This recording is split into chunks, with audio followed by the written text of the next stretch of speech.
नमस्कार, मैं हूं आपके साथ ऋषि शुक्ला और आप देख रहे हैं के न्यूज की खास पेशकश, जिसमें सबसे पहले बात करेंगे स्मृति दिवस का मौका, सीएम का तोहफा। सोमवार को मुख्यमंत्री योगी आदित्यनाथ राजधानी लखनऊ के रिजर्व पुलिस लाइन में आयोजित पुलिस स्मृति दिवस कार्यक्रम में शामिल हुए, जहां उन्होंने पुलिसकर्मियों की वर्दी भत्ते में 70% वृद्धि करने का ऐलान किया है। साथ ही बैरक में रहने वाले आरक्षियों के पुलिस एकोमोडेशन अलाउंस में 25% की वृद्धि और राष्ट्रीय अंतर्राष्ट्रीय खेलकूद में प्रतिभाग करने वाले खिलाड़ियों के प्रशिक्षण, आहार समेत अन्य मदों के लिए अगले वित्तीय वर्ष के बजट में 10 करोड़ रुपए बढ़ाने की घोषणा की है। इन घोषणाओं पर प्रदेश सरकार 115 करोड़ रुपए का खर्च वहन करेगी। इस दौरान सीएम योगी ने कहा कि लोगों में सुरक्षा की भावना पैदा करना और अपराधियों में कानून का डर पैदा करना उनकी सरकार की प्राथमिकता है। उन्होंने यूपी पुलिस को बेहतर बनाने और उन्हें अच्छा समाधान देने के लिए पिछले 7 सालों में योगी सरकार के कामों के बारे में बताया। सीएम योगी ने बहुमंजिला आवास और प्रशासनिक भवन के रखरखाव के लिए 13,080 करोड़ रुपए के कॉर्पस फंड की घोषणा की है। वहीं अंतर्राष्ट्रीय आयोजन में पुलिस बल पर आने वाले खर्च पर प्रस्तावित शुल्क लगाने की स्वीकृति की, जो कि पुलिस के महानिदेशक के अधीन रहेगा। साथ ही इसका सम्मान प्रस्तावित कॉर्पस नियमावली के तहत किया जाएगा। इससे पहले मुख्यमंत्री योगी आदित्यनाथ ने पुलिस शहीद स्मारक पर पुष्पांजलि अर्पित करते हुए दिवंगत शहीद पुलिसकर्मियों को याद किया। मुख्यमंत्री योगी आदित्यनाथ ने पुलिस स्मृति दिवस के अवसर पर सोमवार को पुलिस लाइन में 2 शहीद पुलिसकर्मियों को श्रद्धांजलि भी दी।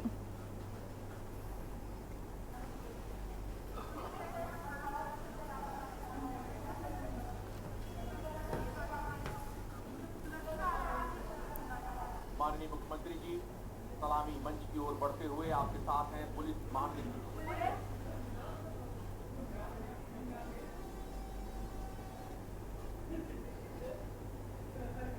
प्रदेश में कानून व्यवस्था को सुदृढ़ कर जनमानस में सुरक्षा की भावना बलवती करना एवं अपराधियों में कानून का भय पैदा करना हमारी सरकार की प्राथमिकता है।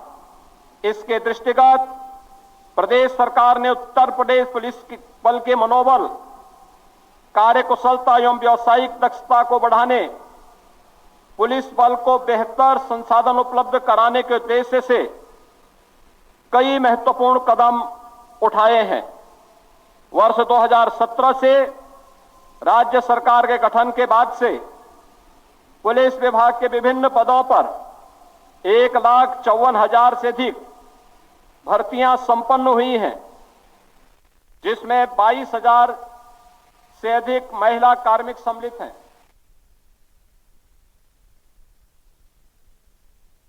माननीय मुख्यमंत्री जी,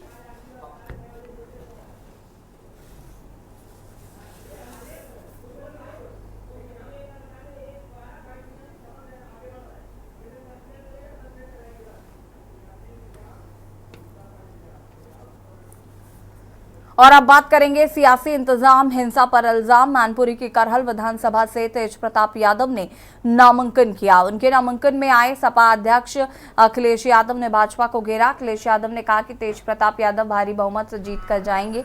मैनपुरी के लोगों ने सपा और नेताजी का हमेशा साथ दिया। साथ ही अखिलेश यादव ने बहराइच हिंसा पर भाजपा पर निशाना साधा। बड़ा आरोप लगाते हुए उन्होंने कहा कि भाजपा ने बहराइच में जानबूझकर दंगा कराया। वजह भी साफ है कि चुनाव आ गया है। सवालों के जवाब न दे पाने और राजनीतिक लाभ लेने के भारतीय जनता पार्टी ने यह साजिश रची है। यहाँ पर्याप्त प्रशासन और पुलिस का इंतजाम नहीं किया गया। अखिलेश यादव ने कहा कि भारतीय जनता पार्टी जिसको चाहे गिरफ्तार करा दे। पत्रकारों को की भी कराई जा रही है।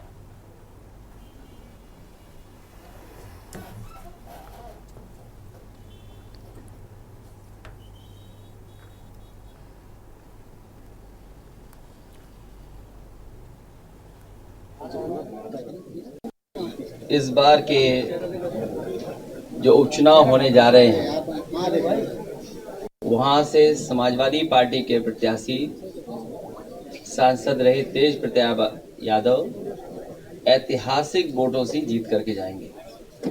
मैं कहेल की जनता और मैनपुरी की जनता का बहुत धन्यवाद और आभार प्रकट करूंगा। यहाँ के लोगों ने समाजवादी पार्टी का, नेताजी का हमेशा साथ दिया है। किन्हीं भी कठिन परिस्थितियों में या राजनीतिक कोई फैसला हुआ होगा, यहाँ के लोगों ने समाजवादी पार्टी का हमेशा साथ दिया है। करहल उपचुनाव में जो होने जा रहा है, ये वो विधानसभा है जहाँ की जनता समाजवादी पार्टी को हमेशा चुनती रही है और इस बार के चुनाव में मैं कह सकता हूं कि पहले से ज़्यादा समर्थन है। हर वर्ग के लोग साथ हैं, हर वर्ग के लोगों का सहयोग और समर्थन मिलेगा। परिणाम बहुत ऐतिहासिक होने वाला है करेल विधानसभा।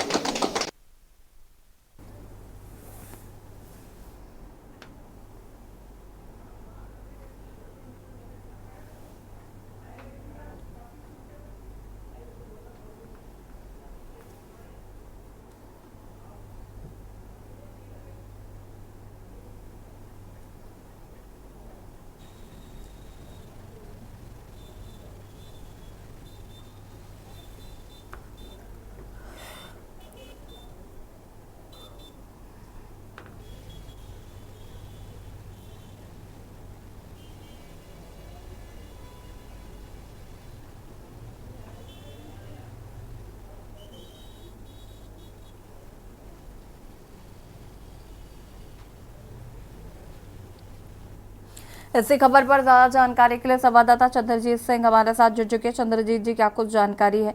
आज करहल से तेज प्रताप यादव ने नामांकन भरा है और उनके साथ अखिलेश यादव भी शामिल हुए, जिन्होंने बीजेपी पर जमकर निशाना साधा।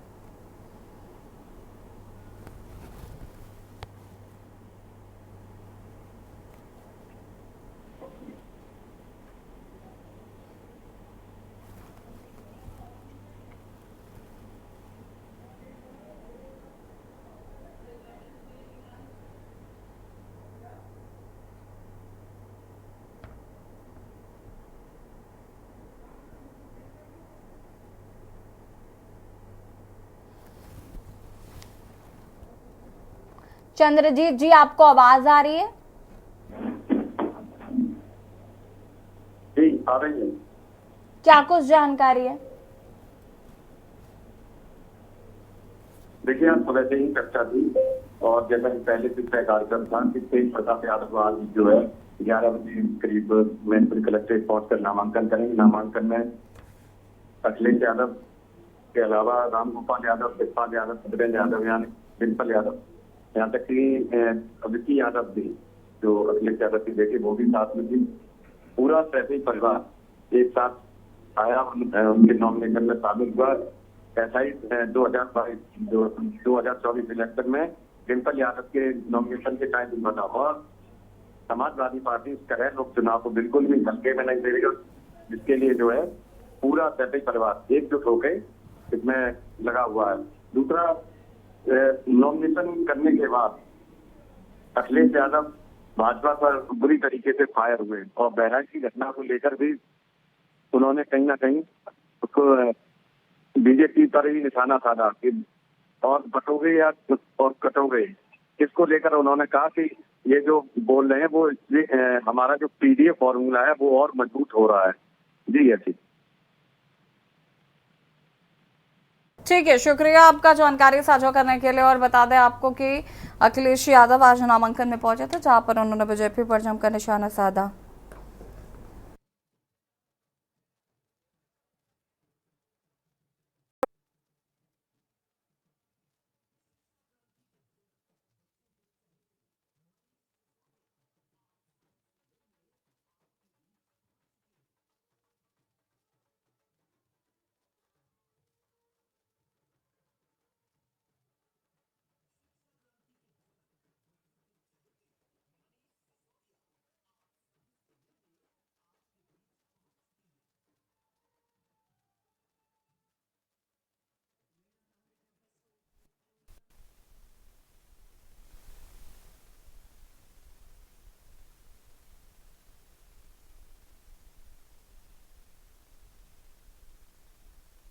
और यहाँ रुकेंगे छोटे से ब्रेक के लिए। ब्रेक के बाद बात करेंगे फिर प्रवासी मजदूर निशाने पर। ब्रेक के बाद एक बार फिर से आप सभी का स्वागत है। बात कर रहे हैं फिर प्रवासी मजदूर निशाने पर। कश्मीर में प्रवासी मजदूर फिर आतंकियों के निशाने पर है। 5 दिन के भीतर प्रवासी मजदूरों पर यह दूसरा आतंकी हमला है। इन हमलों ने एक बार फिर घाटी में काम करने वाले 50,000 से अधिक प्रवासी मजदूरों की सुरक्षा पर सवाल खड़े कर दिए हैं और इस वर्ष अब तक कश्मीर में गैर कश्मीरियों पर यह 5वां आतंकी हमला है।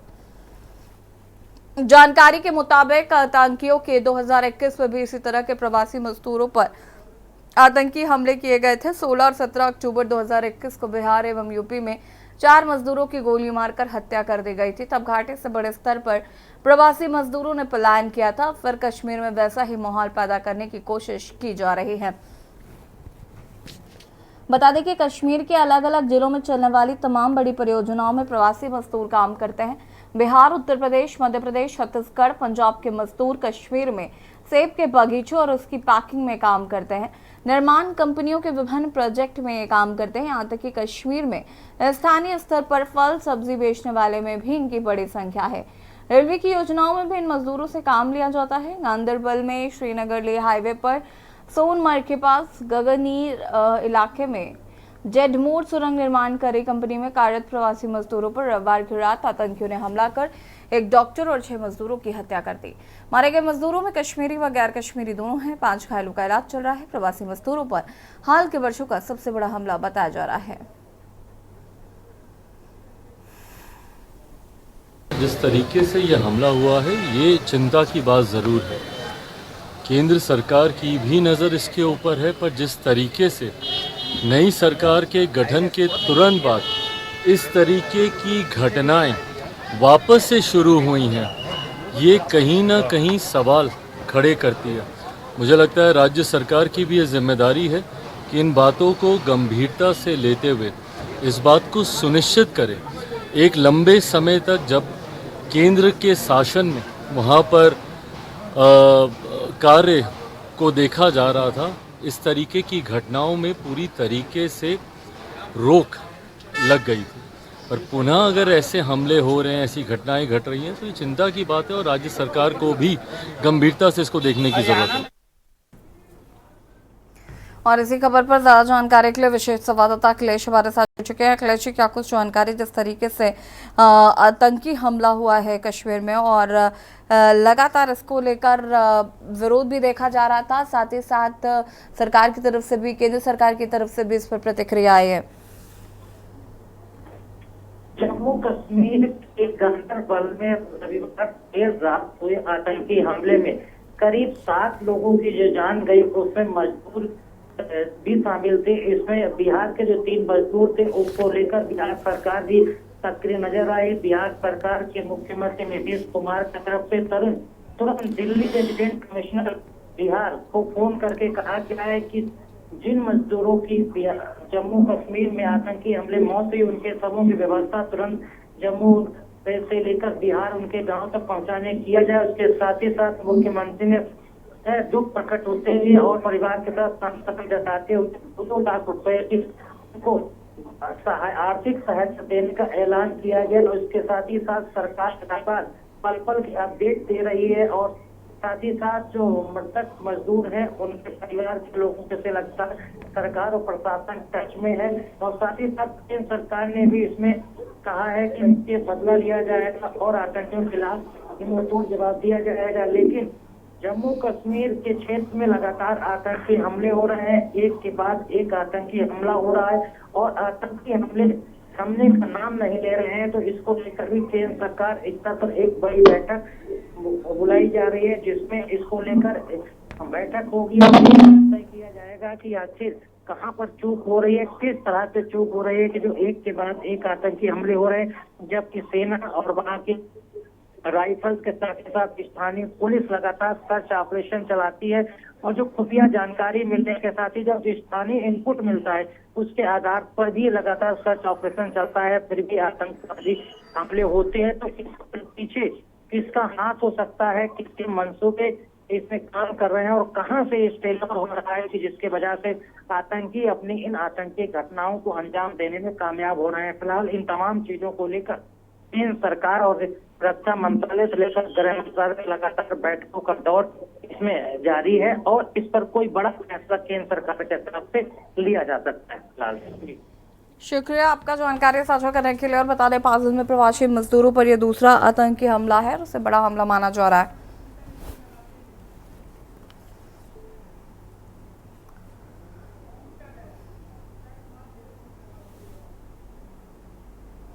और अब बात करेंगे गठबंधन में रार उपचुनाव से इंकार। कांग्रेस उत्तर प्रदेश में उपचुनाव नहीं लड़ेगी। समाजवादी पार्टी से गठबंधन के तहत कांग्रेस को 2 सीटें मिली थी, लेकिन उससे बड़ा फैसला लेते हुए चुनाव लड़ने से ही साफ इंकार कर दिया है। सूत्रों के मुताबिक दोनों सीटें गाजियाबाद और अलीगढ़ की खैर विधानसभा सीट पर जीत की बेहद कम संभावना को देखते हुए पार्टी ने ये बड़ा फैसला लिया है। इसके बाद इन दोनों सीटों पर भी सपा ही चुनाव लड़ सकती है। कांग्रेस के इस फैसले को महाराष्ट्र चुनाव से जोड़कर देखा जा रहा है। कांग्रेस महाराष्ट्र में सपा के साथ स्कोर सेटल करना चाह रही है। जानकारी के मुताबिक कांग्रेस से समाजवादी पार्टी को चुनाव न लड़ने की जानकारी दे दी है। गठबंधन में मिली इन सीटों पर कई दशकों से कांग्रेस नहीं जीत सकी है और इन दोनों सीटों पर कांग्रेस समाजवादी पार्टी का साथ देगी। इस फैसले और ऑफर के पीछे महाराष्ट्र चुनाव भी एक कारण है। कांग्रेस चाहती है कि यूपी का पूरा उपचुनाव सपा लड़े, बदले में समाजवादी पार्टी महाराष्ट्र में या तो चुनाव न लड़े या फिर लड़े तो बेहद कम सीटों पर या फिर 1-2 सीटों पर चुनाव लड़े और कांग्रेस का साथ दे। ये दोनों ऑफर समाजवादी पार्टी को दिए गए हैं। हालांकि समाजवादी पार्टी अभी आधिकारिक रूप से किसी भी ऑफर से इनकार कर रही है। इससे पहले खबर थी कि कांग्रेस उपचुनाव में दोनों सीटों गाजियाबाद और खैर सीट पर महिला उम्मीदवार उतार सकती है। खैर विधानसभा से डॉक्टर चारुकेन को टिकट मिल सकता है, जबकि गाजियाबाद से डॉली शर्मा मैदान में उतर सकती हैं। यूपी विधानसभा की 9 सीटों पर 13 नवंबर को उपचुनाव होंगे।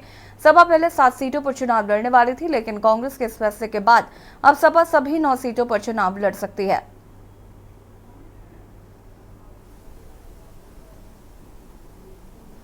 इसी खबर पर ज्यादा जानकारी के लिए संवाददाता संदीप हमारे साथ जुड़ चुके हैं। संदीप, क्या कुछ जानकारी है? सूत्रों के हवाले से जानकारी मिल रही है कि कांग्रेस उत्तर प्रदेश में उपचुनाव नहीं लड़ेगी। देखिए, बिल्कुल कहा जा सकता है कि जिस तरीके से कांग्रेस अब तक जो है तैयारियां कर रही थी उत्तर प्रदेश में उपचुनाव को लेकर के खास तौर पे, तो उससे अंदाजा लगाया जा रहा है कि उत्तर प्रदेश में समाजवादी पार्टी के साथ सहयोग में जरूर पार्टी रहेगी, लेकिन किसी प्रकार से अपने उम्मीदवार नहीं उतारेगी। यानी कि जो गाजियाबाद और खैर जो 2 सीटें मिली हैं, उन सीटों से कहीं ना कहीं कांग्रेस खुद को संतुष्ट भी नहीं समझ रही है। और दूसरी महत्वपूर्ण बात यह है कि महाराष्ट्र में जिस तरीके से उपचुनाव होने हैं, वहां पर समाजवादी पार्टी ने 15 सीटें मांगी है। तो इन 15 सीटों के हवाले से उत्तर प्रदेश में कांग्रेस ने जो है 5 सीटें मांगी हैं। तो अब ये गठबैठ बैठ ही दोनों पार्टियों के बीच में, तो ये माना जा रहा है कि कांग्रेस अब उत्तर प्रदेश में चुनाव नहीं लड़ेगी। और अगर महाराष्ट्र की अगर हम बात करते हैं तो महाराष्ट्र में भी समाजवादी पार्टी के साथ समझौता रहेगा, लेकिन 1 या 2 सीटों पर समझौता रहेगा, क्योंकि जिस तरीके से उत्तर प्रदेश में जनाधार कोई कांग्रेस का नहीं है और उसी कड़ी से अगर बात करें तो महाराष्ट्र में भी समाजवादी पार्टी का कोई बेहतर जनाधार नहीं दिख रहा है। तो ऐसे में अब ये कयास लगाई जा रही है कि आने वाले समय में जिस तरीके से उपचुनाव होने हैं, इन उपचुनाव में कांग्रेस पार्टी उत्तर प्रदेश में अपने उम्मीदवार नहीं उतारेगी। और इसलिए माना जा रहा है क्योंकि अभी तक पूरी तरीके से समाजवादी पार्टी की तरफ से कोई औपचारिक ऐलान भी नहीं किया गया है इन 2 सीटों को लेकर के, तो ये भी संशय बना हुआ है। जी, शुक्रिया आपका जानकारी साझा करने के लिए। और बता दें आपको कि इस फैसले को महाराष्ट्र चुनाव से जोड़कर देखा जा रहा है। फिलहाल माना जा रहा है कि कांग्रेस उत्तर प्रदेश में चुनाव नहीं लड़ेगी, सभी सीटों पर समाजवादी पार्टी चुनाव लड़ेगी। और अब बात करेंगे हिंसा पर कार्रवाई जारी। बहराइच हिंसा के बाद अब एक्शन का दौर जारी है। सोमवार को योगी सरकार ने एक और बड़ी कार्रवाई की है। बहराइच के एएसपी ग्रामीण पवित्र मोहन त्रिपाठी को हटा दिया गया है। उन्हें पुलिस मुख्यालय से संबद्ध कर दिया गया है। वहीं उनकी जगह एएसपी दुर्गा प्रसाद तिवारी को बहराइच में नई तैनाती दी गई है। सूत्रों के मुताबिक चूंकि पवित्र मोहन त्रिपाठी एएसपी ग्रामीण के पद पर थे, हरदी थाना क्षेत्र भी इन्हीं के अंडर में आता था। हिंसा के बाद एएसपी मौके पर स्थिति को भांपने में नाकाम रहे और इतना बड़ा बवाल हुआ। तभी से अनुमान लगाया जा रहा था कि देर सवेरे एएसपी पवित्र मोहन त्रिपाठी पर गाज गिर सकती है। हिंसा के बाद से योगी सरकार एक्शन में है। हिंसा के आरोपियों को पकड़ने के लिए यूपी एसटीएफ को लगाया गया है। बीते दिनों नेपाल सीमा से पुलिस ने 5 आरोपियों को एनकाउंटर में गिरफ्तार किया था। इनमें से रामगोपाल मिश्रा की हत्या करने वाला मुख्य आरोपी मोहम्मद सरफराज भी शामिल था। वहीं 4 अन्य आरोपियों में मोहम्मद तालीम, अब्दुल हमीद, मोहम्मद वनी और अन्य था। मोहम्मद सरफराज और मोहम्मद तालीम पुलिस एनकाउंटर के दौरान पैर में गोली लगने से घायल भी हो गए थे।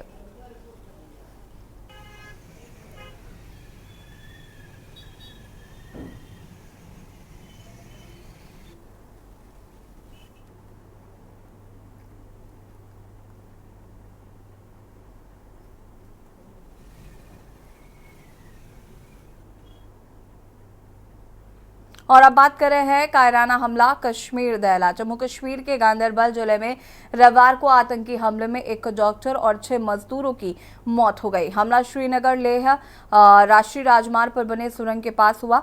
अधिकारियों ने बताया कि आतंकवादियों ने उस वक्त हमला किया जब गांदरबल के गुंज में सुरंग प्रोजेक्ट पर काम करने वाले मजदूर और कर्मचारी लौटकर अपने कैंप में आ गए थे। देखिए रिपोर्ट। जम्मू कश्मीर के गांदरबल जिले में रविवार को आतंकवादी हमले में एक डॉक्टर और 6 मजदूरों की मौत हो गई। हमला श्रीनगर लेह राष्ट्रीय राजमार्ग पर बने सुरंग के पास हुआ। अधिकारियों ने बताया कि आतंकवादियों ने उस वक्त हमला किया जब गांदरबल के गुंड में सुरंग प्रोजेक्ट पर काम करने वाले मजदूर और कर्मचारी लौटकर अपने कैंप में आ गए थे। मरने वालों में बड़गाम के डॉक्टर शाहनवाज भी हैं। उनके घर पर मातम छाया हुआ है। जिंदगी एक बार आती है, जिंदगी बार बार नहीं आती है। कल तक डॉक्टर साहब जिंदगी गुजारा था, आज वो मौत की जिंदगी गुजारा है। तो ये एक हमारे हादसा है, एक मजम्मत की बात है, एक पूरे इलाके के लिए मातम है, इलाके के लिए मातम है और पूरा इलाका मातम ज़दा है। डॉक्टर साहब एक यूनिक फैसिलिटी और उसका कोई कंपैरिजन नहीं है इस इलाके में। डॉक्टर साहब का इगलाक पूरी कौम, पूरी बडगाम और पूरे इलाके के लिए लॉस है, जिसको फुल करना नामुमकिन है। इससे बड़ा क्या सानिया हो सकता है एक फैमिली के लिए, क्योंकि इनके फादर नहीं थे, अपने उसके जो भाई थे, उसकी बहनें थे, पूरे परिवार को यही संभालता था। अब इनको संभालने वाला भी नहीं। इससे बड़ा दहशतगर्दाना हमला मेरे ख्याल में नहीं हो सकता। आतंकी हमले में मारे गए जम्मू के शशि अब्रोल की पत्नी और रिश्तेदारों ने अंतिम बार उनसे बातचीत के बारे में बताया। कल वीडियो कॉल आई थी मुझे, बस 1 मिनट बात हुई। 6 बजे, कोई 6 बजे के करीब। क्या बोला? मैं मंदिर जा रही थी, मैंने कहा मैं आके करती हूँ बात। फिर आके फोन लगाया, 8 बजे से फोन कंटिन्यूस से लगा रही हूँ, 12 बज गए, फोन नहीं उठाया उन्होंने। ना वहां से हमें कोई इन्फॉर्मेशन मिली। फिर मैंने इनके फ्रेंड को फोन किया, उन्होंने बताया कि ऐसे ऐसी बात हुई है, मिलिटेंट्स आ गए वहां पे। लेकिन इनका कोई पता नहीं चल रहा कहाँ पे है।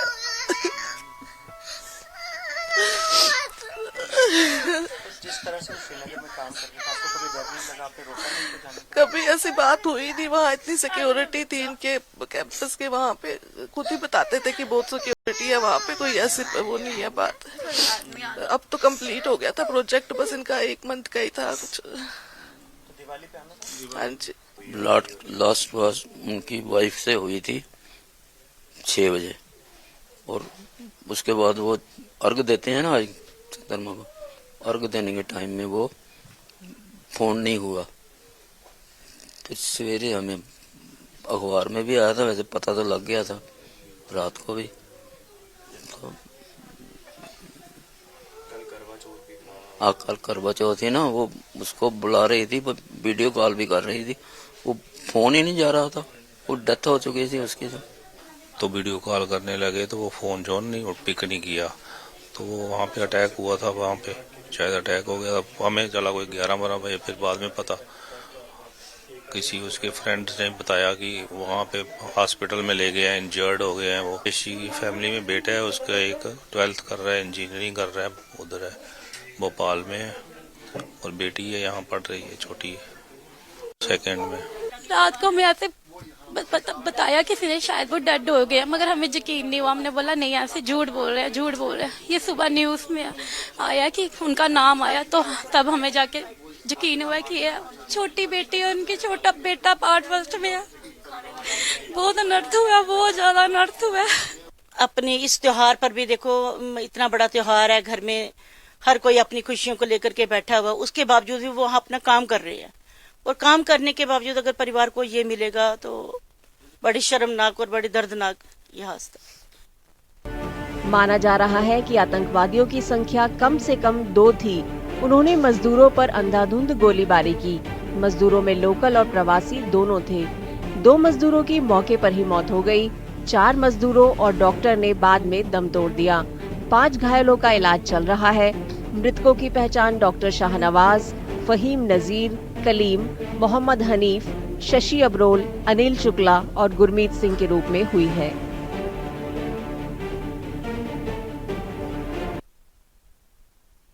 और खास पेशकश में फिलहाल इतना ही। देखते रहिए के न्यूज इंडिया। नमस्कार। आप देख रहे हैं के न्यूज, खबरों का सारथी।